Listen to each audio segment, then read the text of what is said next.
tiba-tiba masuk di partai politik dan langsung memilih Iya. PAN. Gimana? Jadi dari sekian banyak organisasi yang saya jalani, mulai dari organisasi. Saya pikir sekarang ini sudah menjadi bupati. Iya. Saya pikir ini perjalanan yang Iya. ya penuh dinamika dan Iya, suka iya. duka menurut Iya. saya. Bisa dibagi sama masyarakat Iya. Wajo ini. Coba silakan. Iya, yang pertama Pertanyaannya, bagaimana resepnya? Sampai hari ini pemerintahan Kabupaten Wajo kelihatannya akur-akur aja. iya. Terus kompak dan kelihatan teduh begitu antara yudikatif, legislatif, ya, dan eksekutif. Iya. Resepnya gimana itu Pak? Pak Bupati itu? Ya, yang pertama ya Apa enaknya jadi bupati? Ya. ya kalau berbicara enak,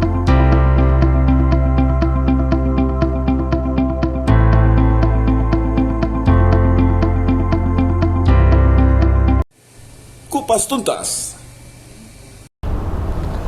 Assalamualaikum warahmatullahi wabarakatuh. Kita ketemu lagi di channel Medium TV. Seperti biasanya, Medium TV akan tampil dengan segala program-program yang sudah dijadwalkan. Kali ini kita kembali kepada program rutin, program Kupas Tuntas. Tapi kali ini dengan program ini kita berada di kabupaten yang berbeda. Ya, sebelumnya kita sudah menuntaskan satu kabupaten yang sudah terlewati. Nah, kali ini kita ada di Kabupaten Wajo. Nah, seperti biasanya, kita akan mengkupas tuntas semua program dan target semua OPD. Dan kita akan melihat pikiran-pikiran seorang pemimpin melalui OPD-OPD-nya di setiap bidangnya. Nah, kali ini saya sudah berada di ruangan Bupati Wajo, yang kita tahu beliau ini dari awalnya orang yang santai, biasa-biasa saja, dan akhirnya beliau dipercayakan oleh masyarakat Wajo menjadi bupati. Saya sudah bersama dengan Dr. Haji Amran Mahmud, SOS MSI, di ruangan kerja beliau. Assalamualaikum warahmatullahi wabarakatuh, Pak Bupati. ya. Waalaikumsalam warahmatullahi wabarakatuh. Alhamdulillah sehat. Alhamdulillah Itu yang sehat walafiat, itu yang pokok. Alhamdulillah. Dr. Haji Amran Mahmud, SOS MSI. Mungkin masyarakat Wajo sudah mengenal secara gamblang, tapi secara detail mungkin masyarakat Wajo masih banyak pengen kenal, pengen tahu. Saya sedikit membaca jejak digital yang saya dapatkan soal beliau. Beliau maju di tahun 2019 dengan memakai jargon PAMMASE. Betul, Pak Bupati? Betul.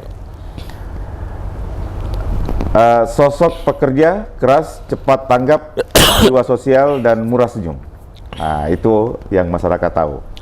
Beliau lahir di Sengkang pada 11 April 1970, anak bungsu dari 5 bersaudara. Sempat menjadi Wakil Bupati Wajo pada periode 2009-2014.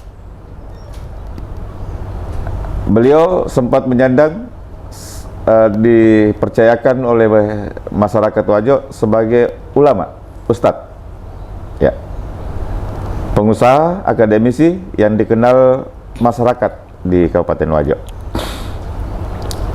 Bakat sosialnya muncul sejak usia dini, dan bakatnya dalam organisasi sudah tertanam dalam pribadinya sejak dia duduk di sekolah dasar. Wah, sangat luar biasa ini Pak Bupati. Amran Mahmud merupakan figur yang sederhana dalam melakukan manuver-manuver politiknya. Ia selalu mengedepankan politik santun dan bersahaja. Perjalanan karir politik Amran Mahmud diawali dengan bergabung di Partai Amanat Nasional pada tahun 2003. Ia kemudian terpilih sebagai anggota DPRD Kabupaten Wajo pada pemilihan umum tahun 2004 dengan masa bakti 2004-2009. Pada pemilu kada Wajo 2009, Andi Burhanuddin Undru menggandeng Pak Dr. Amran Mahmud untuk ikut bertarung dalam peserta demokrasi rakyat Wajo. Dan pasangan ini berhasil memenangkan dengan selisih suara yang cukup banyak dari beberapa pemilihnya. Ya, telaklah ini. Terus ada pin emas, lambang daerah atas komitmen tinggi meningkatkan kesejahteraan masyarakat Kabupaten Wajo tahun 2016. Penghargaan Lencana Pancawarsa tahun 2017 atas peran serta memajukan Sistek Balik Jiwa Makassar tahun 2017. Sangat luar biasa ini, Pak Bupati, jejak digital yang kami dapatkan. Nah, pertanyaannya sekarang, Pak Bupati, bagaimana ceritanya sampai histori ini bisa Bupati bisa dijalani begitu sampai sekarang Pak Bupati menjadi orang tua masyarakat Kabupaten Wajo. Silakan. Ya, baik. Bismillahirrahmanirrahim. Assalamualaikum warahmatullahi wabarakatuh. Waalaikumsalam warahmatullahi wabarakatuh. Alhamdulillah wa syukurillah, la haula wala quwata illa billah. Terima kasih banyak Pak Andi Baso. Melalui channel Medium TV ini kita dapat sharing ya apa yang disampaikan tadi, di mana di periode ini kami menggunakan tagline Pamase ya. Kalau dalam bahasa Bugis, Pamase ini adalah rahmat dari Allah Subhanahu wa taala ya. Artinya ada semacam karunia dari Allah Subhanahu wa taala, Pamase. Sebenarnya itu singkatan dari perpaduan dua Amran ya. Oh iya, iya, saya iya. dijodohkan bertemu dengan nama yang sama, Amran ya. Kalau dalam Al-Quran itu Amran itu kan sebenarnya memakmurkan ya. Mudah-mudahan dua nama ini bisa betul-betul berkomitmen untuk bagaimana mewujudkan kemakmuran buat masyarakat kita. Amin, amin, amin, amin. Dan perpaduan nama ini Pak Amran Mahmud, Amran SE, Pamase, Pak Amran Mahmud, Amran SE. Ya, ya, ya. Itulah singkatan dari Pamase, tetapi sesungguhnya Pamase itu singkatan dari visi saya berdua. Oh ya? Ya, yaitu pemerintah amanah menuju Wajo maju sejahtera. Oh, itu Ya, ternyata ya, jadi filosofinya. pemerintah Ya. amanah, bagaimana kita menghadirkan sebuah pemerintah yang amanah menuju Wajo, masenya itu maju dan sejahtera. Sejahtera. Oh Ya, ya, ya, maju ya, ya. ekonominya, ya, maju infrastrukturnya, maju pendidikannya, ya, maju kesehatannya. Bagaimana kita majukan supaya ujung-ujungnya adalah kesejahteraan masyarakat. Itulah sebenarnya sesungguhnya dari singkatan Pamase itu. Pamase. Iya, iya, iya, iya, iya. Jadi sinkron dengan singkatan nama sebenarnya, Singkatan nama, tapi Pak Amran Mahmud, Amran iya, iya, SE. iya, iya, betul, Ya. betul, betul. Silakan, silakan. Ya. Dan alhamdulillah saya dipertemukan dalam dalam satu perjuangan ini untuk bagaimana bisa membangun sebuah komitmen untuk mensejahterakan masyarakat dengan menghadirkan 25 program kerja nyata. Ya, tentu ini 25 program kerja nyata ini akan terbagi-bagi ke seluruh organisasi perangkat daerah. Termasuk yang saya benahi pertama itu adalah dari 25 program kerja nyata itu adalah reformasi birokrasi. Iya, iya. Iya, karena reformasi birokrasi ini ya sebuah tuntutan yang harus kita wujudkan, sehingga saya mulai dengan melakukan restrukturisasi organisasi. Ya, saya lakukan pengkajian ya melalui Kementerian Dalam Negeri ya, ada tim dari tim Kementerian Dalam Negeri yang kami coba sharing diskusi untuk bagaimana melakukan kajian dari jumlah OPD yang ada ini, kita bisa lakukan restrukturisasi, kita lakukan perampingan ya, supaya lebih lincah ya, supaya lebih produktif kerja-kerjanya, dan kita bisa menghadirkan sebuah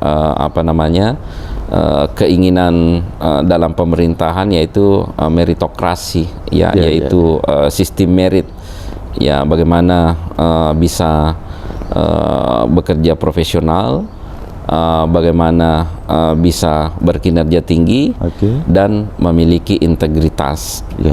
Itu 3 hal dalam meritokrasi yang selalu ada dalam dambaan saya, sehingga saya lakukan dulu reformasi birokrasi dalam hal restrukturisasi, dalam hal ini perampingan, sekaligus tentu dampaknya ini akan bisa mengefisienkan anggaran kita yang tadinya digunakan untuk biaya pegawai, biaya operasional seperti perjalanan dinas. Betul. Kalau terlalu banyak dinas, ya pasti banyak uang terpakai di situ. ATK, alat tulis kantor, makan minum, betul.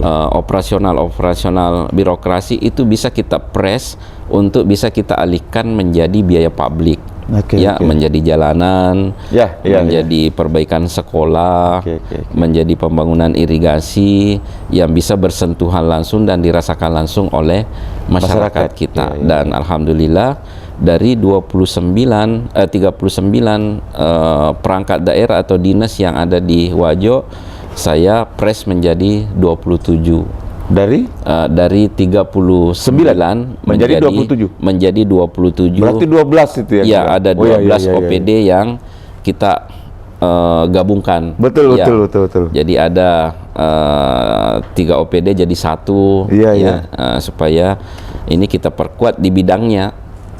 Ya, memang resikonya berat karena ada kurang lebih 240 jabatan yang akan itu yang berat itu. Tentu secara politik ya ini akan kita ini tidak menguntungkan buat saya. Tidak populis tidak populis buat saya, ya tentu keluarga, kerabat, tim sukses, banyak keinginan dan sebagainya, ya tentu itulah yang harus kita lakukan. Tapi kalau kita lihat dari segi manfaat tadi, kalau kerjanya lincah, yang kedua efisiensi anggaran bisa lari ke anggaran publik, ya saya kira ini akan lebih besar manfaatnya buat masyarakat kita. Berapa anggaran yang bisa diefisienkan waktu pertama merampingkan? Saya kira kalau kita hitung-hitung dari 12 OPD itu, ya saya kira bisa kita efisienkan sampai 50 miliar untuk bisa luar biasa untuk bisa kita pergunakan pada program-program ke program-program publik, betul. Ke program publik, dan saya kira itu akan bisa terasa langsung oleh masyarakat kalau kita jadikan. Sehingga saya 2019 di tahun pertama saya itu kita bisa menyediakan anggaran sampai 245 miliar hanya untuk membangun infrastruktur jalan. 245 khusus infrastruktur, termasuk kita beruntung waktu itu mendapat bantuan keuangan dari provinsi.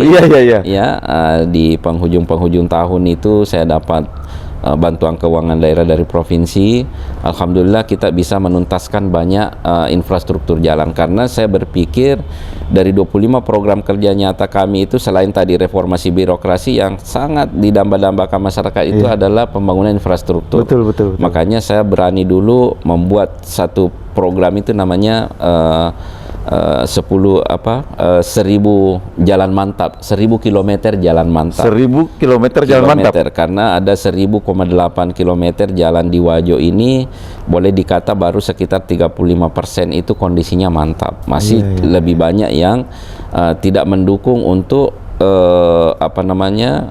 produksi pertanian kita, karena Wajo ini adalah boleh dikata 70-80% masyarakat kita adalah di sektor pertanian. Tentu ini membutuhkan infrastruktur pendukung untuk bisa mobilisasi hasil-hasil produksi pertanian, perikanan dan peternakan daripada masyarakat kita. Pak Bupati, tadi ada jejak digital bahwa jiwa organisasi dan leadership itu muncul dari bangku sekolah dasar. Mungkin masyarakat Wajo ini belum banyak tahu Bagaimana kehidupan masa kecilnya Pak Bupati sampai bisa menjadi pengusaha, politisi, dan akhirnya menjadi bupati? Silakan. Jadi sebenarnya ya mungkin itulah ada dikaruniakan Tuhan namanya talenta gitu ya. Sehingga sejak SD sudah sering membangun komunitas, pertemanan, ada perkumpulan teman-teman. Sampai di SMP itu saya membangun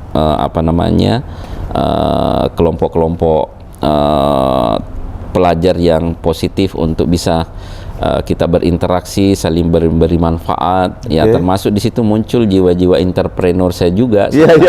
Ya, sejak SMP itu kalau misalnya ada tugas-tugas dari guru, ya saya yang mengkoordinir itu makalah-makalah. Saya ini supaya saya yang mencetak, saya yang mengcopy, saya yang menjilid, sehingga ada hasilnya ya paling tidak saya sudah gratis di situ. Betul, cerdas.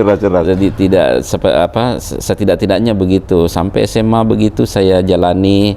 Bahkan waktu saya sambil pendidikan, ada namanya dulu pendidikan ahli komputer profesi di Makassar. Hampir semua di sana panduan-panduan bukunya itu saya yang cetak. Sehingga boleh dikata ya barangkali uang kuliah saya itu semua sudah saya bayar sendiri dari hasil hasil kerja-kerja saya melalui ini saya lobby direkturnya sambil saya kuliah, sambil belajar, sambil saya yang cetak semua panduannya. Ya, buku panduan buat mahasiswa di situ. Lahir di kecamatan apa?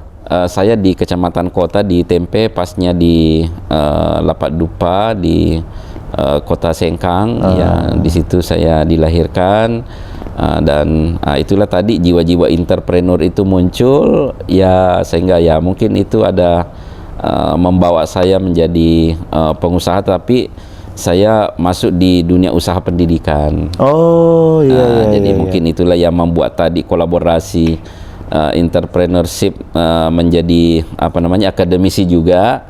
Karena saya membidangi usaha pendidikan. Saya buka lembaga kursus kursus komputer ya, masih jarang kita temukan waktu itu. Ya, saya tahun 92 saya mulai merintis, dan itulah berkembang sampai membina ribuan anak-anak kita yang kalau saya lihat di berbagai kantor yang ada di pemerintah daerah, dan ini ternyata banyak saya ketemu dengan alumni saya yang pernah saya ajar komputer di sekolah yang dibangun dulu. Yang saya bangun dulu lembaga kursus itu, lembaga pendidikan profesi. Bahkan sudah ada yang menjadi eselon 3A, menjadi sekretaris dinas. Alumni saya sekarang ini alhamdulillah saya tiba-tiba masuk di partai politik dan langsung memilih PAN. Gimana? Jadi dari sekian banyak organisasi yang saya jalani, mulai dari organisasi sekolah, organisasi kepemudaan, kemudian masuk organisasi profesi tadi, ada HIPMI, ada HIPKI, Himpunan Penyelenggara Kursus, dan sebagainya. Tiba-tiba masuk di dalam organisasi politik. Ya, kebetulan saya memang aktif di Angkatan Muda Muhammadiyah waktu itu, sehingga ada roh semangat reformasi yang saya menggejolak dalam diri saya itu, sehingga saya waktu itu ikut menjadi deklarator pendirian Partai Amanat Nasional di wilayah Kabupaten Wajo. Ya. Kami masuk di dalamnya selaku deklarator pendirian Partai Amanat Nasional di Kabupaten Wajo. Terus langsung menjabat ketua? Belum, saya waktu itu hanya wakil sekretaris. Karena saya adalah pekerja, ya saya selalu maintenance secara administrasi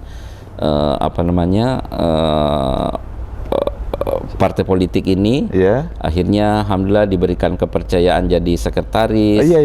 Pada saat 2005 alhamdulillah saya dipercayakan menjadi ketua sampai sekarang, sudah 4 periode. 4 periode sekarang? Ya. Luar biasa. Nah, saya dengarkan pernah jadi anggota DPR. Iya. Pernah jadi wakil bupati. Iya. Nah, Saya pikir sekarang ini sudah menjadi bupati. Ya, Saya pikir ini perjalanan yang ya. ya penuh dinamika dan Iya, suka iya. duka menurut Iya. saya. Bisa dibagi sama masyarakat Wajo ini. Coba silakan. Ya, yang pertama pernah juga jadi caleg gagal ya. Oh. Jadi awalnya saya mencaleg belum bisa ini, setelah itu maju lagi, belajar lagi. Akhirnya alhamdulillah saya pergantian antar waktu itu karena ketua saya dulu Partai Amanat Nasional sebelum saya itu adalah Pak Amin Ali meninggal dunia. Akhirnya saya pergantian antar waktu karena dulu itu model masih suara apa Terbanyak. namanya masih urutan. Ya, nomor urut. Masih nomor urut Ya. ya, karena namanya saya ini sekretaris ya, saya masih urut Ya. 2 gitu ya. Ya. Jadi otomatis Pak Ketua walaupun suara saya tertinggi waktu Ya. itu akhirnya alhamdulillah saya PAW sementara masih aktif menjadi DPRD. Tiba-tiba apa namanya ditawari untuk menjadi calon wakil bupati. Di periode pertama itu di DPR. Iya, Iya. di periode pertama saya baru menjalani berapa bulan, tidak cukup 1 tahun saya jalani di DPRD. Saya diajak, akhirnya saya ikut menjadi kandidat. Waktu itu kan belum mundur, masih cuti namanya. Iya. Jadi masih cuti, saya ikuti apa namanya pemilihan dan tidak tanggung-tanggung waktu itu karena kita menghadapi incumbent. Iya. Jadi saya wakil terpilih jadi wakil bupati. Alhamdulillah ada pengalaman 2009 dan di 2009 sampai 2014 ya. Karena 2013 pertarungan lagi, di situ saya belajar lagi untuk maju menjadi calon bupati waktu itu. Ya, jadi saya betul. apa namanya ikut 2013. 2013 ikut. Iya, 2013 ikut. Oke. Jadi calon bupati. Calon bupati. Iya. Jadi waktu itu belum apa namanya mendapatkan kesempatan walaupun bedanya udah tipis ya, hanya sekian persen. Dan itu menjadi pengalaman buat saya ya. Nanti 2018 saya ikut kembali. Iya. Jadi saya melihatnya bahwa mulai dari usaha-usaha yang memang dari awal jadi caleg gagal. Iya. Caleg gagal, setelah itu tiba-tiba PAW. Iya. Ya kan? Tiba-tiba PAW, dan di perjalanan PAW mau menghabiskan masa jabatan di DPRD, tiba-tiba diajak oleh Pak Andi Bur. Pak Andi Bur menjadi wakil bupati. Wakil bupati ya. Nah, alhamdulillah berhasil. Alhamdulillah. Ya, alhamdulillah berhasil. Setelah itu 2013 coba maju. Nah, bertarung sebagai bupati. Iya. Gagal. Ya. Setelah itu 2018 dicoba lagi, alhamdulillah berhasil. Alhamdulillah berhasil. Satu yang saya bisa tangkap bahwa jiwa petarung Pak Dokter ini memang tidak pernah terpatahkan begitu kan. Nah, itu ya. Jadikan pembelajaran. Betul. Oke, kita lanjut kembali Pak Bupati. Kita coba kembali ke pemerintahan. Iya. Kelihatannya ini Wajo adem-adem gitu. Ya. Kan kita biasa dengar itu kalau di kabupaten-kabupaten atau kota madya lain soal hubungan DPRD, soal hubungan bupati, wakil bupati, wali kota dengan wakil wali kota. Nah, pertanyaannya bagaimana resepnya? Sampai hari ini pemerintahan Kabupaten Wajo kelihatannya akur-akur aja. Iya. Terus kompak dan kelihatan teduh begitu antara yudikatif, legislatif, ya, dan eksekutif. Iya. Resepnya gimana itu Pak Bupati itu? Ya, yang pertama ya mungkin karena pengalaman tadi ya, saya pernah jadi wakil, pernah ini, pernah gagal, ya tentu semua itu akan menjadi pengalaman buat saya sehingga saya mencoba terus mempelajari secara sosial, komunikasi, membangun yang namanya komunikasi sosial, ya itu memang sangat-sangat dibutuhkan dalam mensukseskan satu harapan atau satu perjuangan ya. Karena saya selalu katakan bahwa ini perjuangan berat bagaimana banyak merubah tadi budaya-budaya, mindset, ya, misalnya pendekatan-pendekatan jabatan. Betul. Dengan materi pendekatan ini kan budaya dulu itu kan sudah boleh dikatakan dengan tiba-tiba kita rubah mereka harus mengikuti dengan proses lelang terbuka, betul. Kemudian tidak ada komunikasi apa dan sebagainya. Tiba-tiba semua berjalan seperti itu, ya tentu ini banyak budaya-budaya begitu yang kita mindset begitu kita rubah. Sehingga saya mencoba membangun komunikasi dengan teman-teman seluruh anggota DPRD melalui banyak silaturahim dengan pimpinan-pimpinan partai, sehingga itulah yang terjalin antara partai-partai politik kita, sehingga alhamdulillah melalui fraksi-fraksi, perpanjangan fraksi, melalui ketua-ketua partai, kita terus memanfaatkan momen-momen waktu untuk bisa bersilaturahim dengan para pimpinan partai sehingga tercipta hubungan legislatif. Kemudian pada yudikatif, alhamdulillah saya jalani lebih 3 tahun ini, kekompakan para Forkopimda itu sangat terjalin dengan baik karena betul-betul kita bangun komunikasi dengan sebaik-baiknya. Bahkan kami membuat sebuah grup WhatsApp Forkopimda itu, di situ tidak pernah, jarang sekali membahas tugas-tugas, tapi justru banyak candaan saja.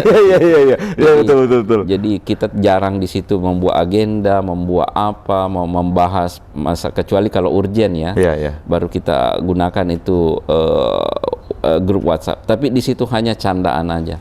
Kita membangun hubungan emosional. Sehingga jarak di antara kami, antara Forkopimda itu tidak ada ini, sehingga alhamdulillah dengan yudikatif semua kita aman-aman dan teduh dengan baik, sehingga setiap ada persoalan mudah kita selesaikan dengan betul. sebaik, dan kita kompak kerjakan secara bersama-sama. Kemudian dengan eksekutif sendiri, ya tentu utamanya kepada Bapak Wakil Bupati, alhamdulillah saya memang komitmen dari awal untuk membangun kebersamaan, berkolaborasi bersama beliau, membagi tugas, memberi kewenangan-kewenangan tertentu, sehingga alhamdulillah saya kira banyak terselesaikan tugas-tugas kita tanpa ada gap ini karena kesibukan kita masing-masing. Kita berbagi, alhamdulillah, sehingga merasa ini. Saya tangkap kuncinya satu, komunikasi. Betul. Mantap. Oke, selanjutnya Pak Bupati. Saya sedikit berpikir juga, ini Pak Dr. Amran mengajak masyarakat Sulawesi Selatan dan Indonesia pada umumnya, ketika kalian datang ke Wajo, berarti sudah sama, kita sudah keliling dunia. Itu. Nah, kenapa sampai ada ide di Wajo ini ketika dikunjungi sudah terasa mengunjungi keliling dunia? Karena kalau tidak salah, Pak Bupati konsen membangun replika ikon berbagai negara di wisata Telaga Biru. Seperti piramida ikon Mesir yang sudah ada, Menara Eiffel di Paris, patung Merlin di Singapura, kincir angin Belanda, dan Ka'bah di Arab Saudi. Tiba-tiba muncul ide itu Pak Bupati. Bagaimana itu? Silakan. Jadi kebetulan saya dengan salah seorang guru besar, Profesor Wahyudi Latundreng, yang telah beliau rintis pendidikan pesantren, pendidikan keilmuan, yang alhamdulillah sekarang sekolah itu sejak 2009 saya wakil bupati dulu, peletakan batu pertama di sana itu sudah meyakini karena keinginan beliau untuk membangun sebuah lembaga pendidikan yang mencetak ilmuwan. Alhamdulillah sekarang ini sekolah itu masuk 3 besar di Sulawesi Selatan yang memiliki akreditasi yang tinggi, betul. Yaitu sekolah di Goa, kemudian Toraja, dengan sekolah kita di sana di Lempong. Dan alhamdulillah beliau menghadirkan sebuah tempat pariwisata pariwisata syariah, kolam renang yang berpisah antara laki-laki dan perempuan. Dan saya selalu berdiskusi dengan beliau ya di saat saya juga jalan-jalan mengunjungi beberapa tempat-tempat objek wisata. Waktu itu saya kirimi beliau berbagai ikon-ikon dunia dan saya mengatakan bagaimana kalau wisata kita di sana itu dikembangkan untuk bisa menghadirkan ikon-ikon dunia supaya ada replika-replika. Ternyata beliau respon dan berkembang sampai sekarang. Hampir setiap tahun beliau membangun, termasuk baru-baru ini kita resmikan lagi Monas, Tugu Monas di sana. Dan sekarang ini dipersiapkan lagi sebuah bangunan percintaan dunia yang ada di India. Betul. Itu nanti akan terbangun di sana. Mudah-mudahan tahun depan itu akan beliau akan kita selesaikan dan kita resmikan. Dan tentu ini akan bisa menarik karena Telaga Biru itu akan membackup pondok pesantren itu. Jadi beliau di situ anunya jadi beliau berharap bahwa kalau saya meninggal, ya pesantren ini akan tetap eksis, pondok ini akan eksis karena dibiayai oleh sebuah usaha wisata yang alhamdulillah semakin bagus. Bahkan di tahun terakhir ini di hari Lebaran kemarin, pengunjungnya di sana itu melebihi pengunjung dari Bantimurung yang ada. Jumlah pengunjungnya. Subhanallah. Jadi memang pikirannya bahwa ketika kita ke Wajo, kita bisa keliling dunia dengan datang di wisata Telaga Biru. Nah, itu penonton. Di Wajo ternyata ada wisata yang kita cuma datang di satu tempat, tapi kita sudah terasa keliling dunia. Oke, Bapak Pati. Baru-baru ini ada penghargaan yang diterima oleh 21 bupati wali kota se-Indonesia. 21. Dari 540 kabupaten kota. Dan di Sulawesi Selatan ini cuma ada 3 bupati dan wali kota yang menerima. 4 dengan kota. 4 dengan kota ya? 4 dengan kota. Nah, dari 24 kabupaten kota se-Sulawesi Selatan.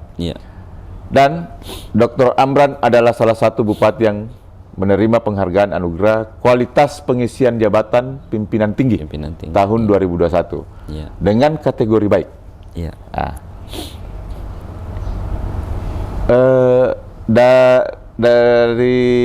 Dari Komisi ASN dari Komisi ASN di Yogyakarta. Apa strateginya sampai kategori terbaik pengisian jabatan tinggi ini sukses? Biasanya kan ini bagian tersulit untuk bupati dan wali kota. Bagaimana itu? Strateginya gimana itu Pak Bupati? Jadi salah satu barangkali yang menopang kami itu kan adanya ada 25 program kerja nyata kami tadi itu, salah satunya adalah reformasi birokrasi. Yang tadi itu ya? Selain dari restrukturisasi, itu juga penerapan meritokrasi atau merit system. Dan alhamdulillah saya tahun 2020 itu dari Komisi Aparatur Sipil Negara kami mendapat penghargaan meritokrasi hanya beberapa kabupaten kota seluruh Indonesia. Waktu itu kita terima di Jakarta, langsung diserahkan penghargaannya oleh Ketua KPK Pak Firly. Waktu itu saya terima langsung dari beliau, yaitu kategori baik, meritokrasi baik. Kemudian 2021 Desember kemarin tahun lalu 2021 saya mendapat penghargaan yang kedua kalinya dari nilai kategori baik menjadi sangat baik. Ada peningkatan dari meritokrasi 2020 ke 2021. Dan tahun ini baru berapa bulan setelah Desember kami terima, ternyata dari Komisi ASN itu melakukan lagi penilaian kepada seluruh kabupaten kota terkait dengan kualitas pengisian jabatan tinggi, jabatan pimpinan tinggi di satu daerah. Ternyata kami masuk 21 kabupaten yang baru-baru kota seluruh Indonesia yang diberi penghargaan. Dan alhamdulillah kemarin diberi kesempatan mewakili Pulau Sulawesi untuk memberikan testimoni di forum Jogja kemarin, karena mendapat tadi kategori baik dalam pengisian kualitas pengisian jabatan tinggi di daerah Kabupaten Wajo. Ya. Subhanallah. Betul-betul ini perjalanan yang sangat amazing bagi saya, Pak Bupati. Nah, Pak Bupati, coba kita ada pertanyaan menggelitik ini, Pak. Ya. Apa enaknya jadi bupati? Ya, kalau berbicara enak, ya itu tadi fasilitas, kita tidak pikirkan lagi fasilitas-fasilitas keseharian kita, ya, makan minum, transportasi, pakaian, apa dan sebagainya. Itu semua ditanggung negara. Semua ditanggung oleh negara. Kemudian keinginan-keinginan kita untuk bisa menyampaikan harapan, banyak yang membantu kita, ya. Ada OPD yang membantu kita, ada pengusaha yang bisa care sama kita, betul. Yang bersimpati sama kita. Alhamdulillah, artinya dengan power itu ya ada enaknya kita bisa berbuat untuk masyarakat dan daerah. Makanya itu nawaitu saya itu adalah bagaimana jabatan ini jadi ibadah buat saya. Amin. Kemudian bagaimana saya bisa gunakan waktu ini, kesempatan ini untuk bisa melakukan karya-karya atau sekecil apapun bisa kita buat. Iya. Pak Bupati, apa tantangan beratnya menjadi bupati? Ya, tantangannya ya itu tadi semua yang kita pikirkan itu belum tentu juga bisa diterima orang, cepat diterima dan bisa juga dikerjakan oleh teman-teman yang membantu kami di OPD. Masih kadang mereka harus dijelaskan detail, mereka seharusnya ini sudah bisa menangkap pemikiran-pemikiran kita, ya, kerja-kerja cepat kita, memberikan pelayanan yang terbaik, prima, cepat, mudah, gampang, menyenangkan dan sebagainya. Itu selalu menjadi tantangan-tantangan kita. Iya. Nah, sekarang apa tidak enaknya jadi bupati? Ya, itu tadi keluarga kita itu terbatas, ya. Anak-anak saya itu betul-betul waktu buat mereka itu sangat-sangat sedikit, sehingga kadang kalau saya ada di rumah beberapa jam saja, biasa anak bertanya, kenapa tidak keluar? Kenapa tidak? Sakitkah atau bagaimana? Betul. Begitu. Jadi kadang kita tersentuh, berarti mungkin memang ini perhatian. Makanya itu anak saya rata-rata saya pondokkan, ya. Sejak tamat SD sudah saya pondokkan, mulai dari sanawiyah, aliyah, sampai perguruan tinggi itu sudah mereka sudah mandiri, ya, sudah terbiasa saya lepas. Jadi memang cara mendidiknya untuk anak-anak begitu, ya. Jadi nanti ada waktu-waktu tertentu saya biasa kumpul. Hanya waktu-waktu jarang itu bisa ketemu lengkap. Iya, jarang sekali. Iya, jarang sekali ketemu lengkap. Ya, itu tidak enaknya jadi bupati. Apalagi kalau misalnya belum kita sudah mau istirahat, ada lagi tamu, ada lagi yang mau di ini. Ya, pasti itu. Ya, suka tidak suka harus dihadapi. Harus dilakukan, dan saya kira basicnya itu adalah keikhlasan. Harus kita tulus menjalani semua supaya ini, utamanya tadi nawaitunya itu terjadikan ibadah supaya semangatnya beda. Iya. Jadi semua pekerjaan ini, semua amanah ini pada prinsipnya akan dijadikan ibadah supaya betul-betul kita bisa menjalani dengan enjoy, begitu, Pak Bupati. Pak Bupati, apa harapan dan penekanan khususnya Pak Bupati untuk seluruh OPD di Pemkab Wajo ini, dan untuk DPRD dan para yudikatif se-Kabupaten Wajo? Silakan. Tentu harapan saya kepada OPD, saya sudah sampaikan kemarin briefing beliau semua, supaya di akhir-akhir masa tugas ini kita inventarisir semua visi misi dan 25 program kerja nyata yang mana sudah kita laksanakan, yang mana belum, yang mana yang sudah bagus, yang mana belum maksimal. Kita maksimalkan supaya sisa waktu 2023 sampai 2024 ini betul-betul kita bisa tuntaskan sesuai dengan janji yang sudah tertuang melalui RPJMD kami. Dan saya kira itu adalah wajib yang harus kita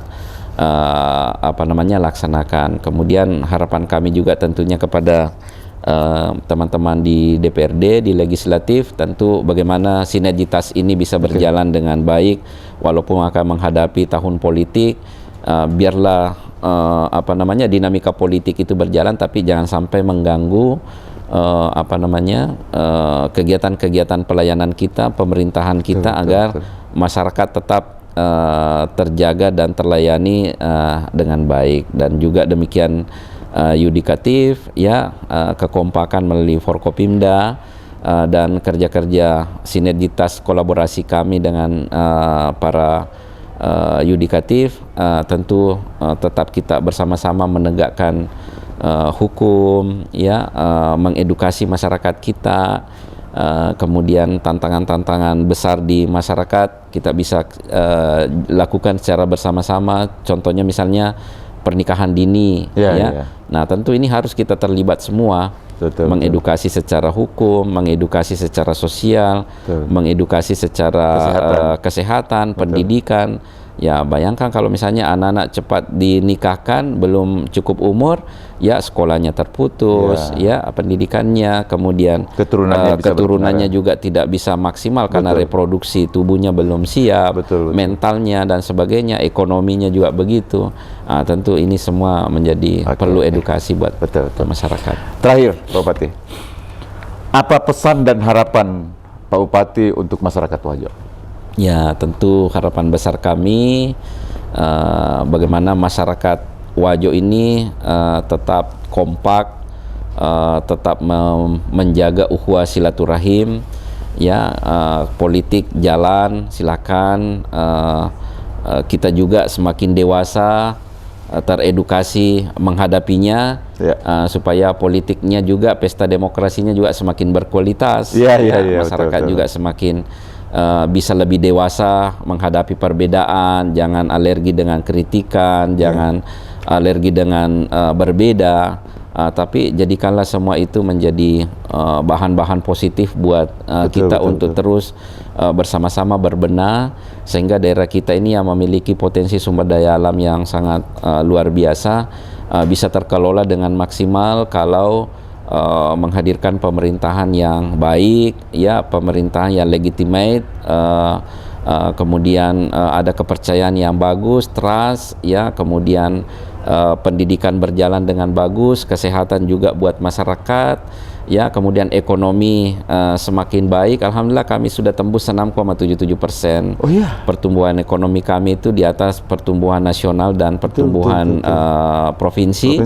Dan saya kira ini harus digenjot terus. Makanya itu saya pacu di sektor pertanian.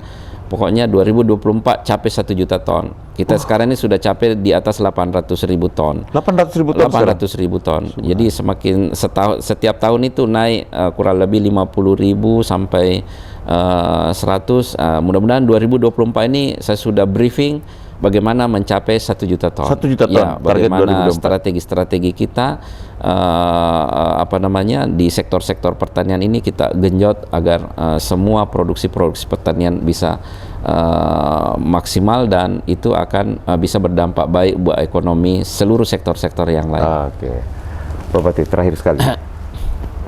Tadi target 2024. Apa target Pak Bupati di 2024? Tahun politik. Ya, jadi tahun politik, saya tentu pertama akan selalu konsen untuk menyelesaikan tugas-tugas, karena bagaimanapun juga yang bisa saya persembahkan buat masyarakat apa karya yang saya kerja, utamanya infrastruktur, kemudian merubah wajah kota, kemudian menata berbagai budaya-budaya yang kita bangun kembali, tentu semua ini dibutuhkan kerja-kerja keras, kerja cerdas dan kerja-kerja ikhlas kita semua.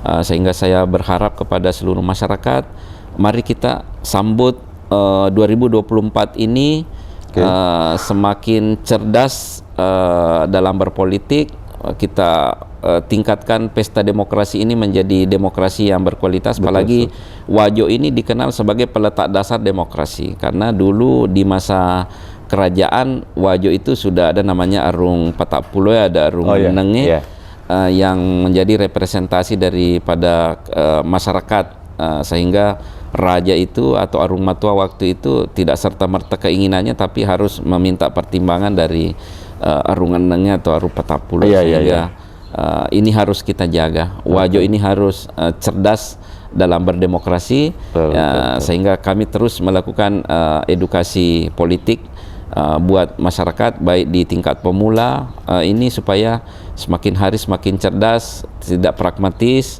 ya, tidak manipolitik, tidak ini, tapi bagaimana menjadi pemilih cerdas. Menjadi pemilih cerdas. Nah, terima kasih Pak Bupati. Dan sekali lagi saya mengucapkan terima kasih banyak sudah diterima di ruangan Pak Bupati. Insya Allah dan mudah-mudahan apa yang kita perbincangkan ini bisa menjadi referensi untuk masyarakat Wajo, teman-teman OPD di Pemkab, dan teman-teman legislatif dan yudikatif. Terima kasih banyak. Baik, makasih Pak Andi. Kita sudah berbincang dan ngobrol lama dengan Bupati Wajo, Dr. Haji Amran Mahmud SOS MSI. Ada beberapa hal yang saya harus garis bawahi dari percakapan kami. Pertama, gagal itu bukan sesuatu yang kita harus ratapi, tapi kegagalan adalah menjadi cambuk untuk mencapai kesuksesan yang betul-betul kita inginkan. Karena beliau berapa kali gagal, maju, berhasil. Gagal, maju lagi, berhasil. Jadi jiwa tarung itu muncul bahwa optimis kita menjadikan kegagalan itu menjadi obat spirit. Kedua, kebijakan non-populis bukan sesuatu yang harus merugikan kita. Tapi kebijakan populis untuk membuat masyarakat akan lebih bagus nantinya,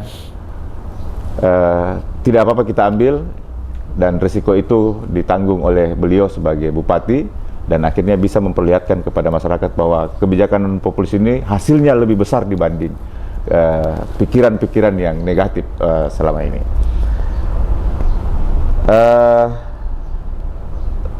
Ketiga, beliau berprinsip sebaik-baik manusia adalah manusia yang bermanfaat bagi orang banyak.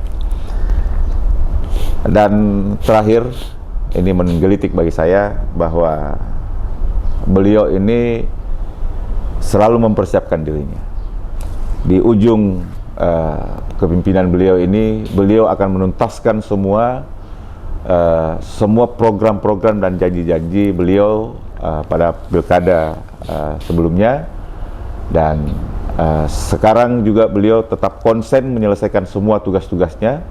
Persoalan 2024 beliau lagi bukan tidak konsen, tapi beliau tidak perlu banyak bicara, karena apa yang perlu dibicarakan beliau sudah lakukan semua. Terima kasih. Kita akan ketemu pada kesempatan berikut dengan narasumber yang berbeda dan topik yang berbeda. Assalamualaikum warahmatullahi wabarakatuh.